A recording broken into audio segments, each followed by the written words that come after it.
Choose the correct interrogative sentence. Düzgün sual cümlesini seçin. A variantında why haven't all of the problems been solved for the qeyd olunub.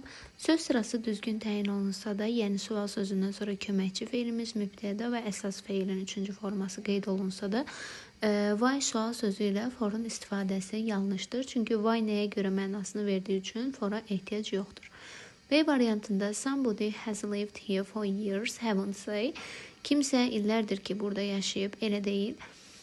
Bizim tek question'a ait sual nümunəmizdir və biz bilirik ki, somebody, anybody və yaxud da ki, everybody kimi body və one'larla olan törəmə vəzlikləri they ilə əvəzlənir.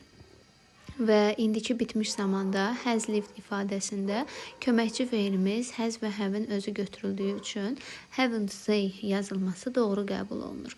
C variantında where did the Museum of Modern Art Suite qeyd olunub. Müasir demək İncəsənət Muzeyi harda yerləşir sualı verir. Ancaq situate yerləşmə feili to be ilə olan birləşmədir. To be situated birləşməsidir. Yəni biz burada köməkçi feil to be'nin formasına istifadə etməliydik.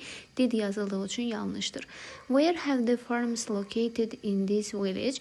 İfadəmiz yenə to be located ifadəsidir və biz buna görə have the farms been located şəklində qeyd etməliydik ki, düzgün olsun. Ona görə D variantı da yanlışdır.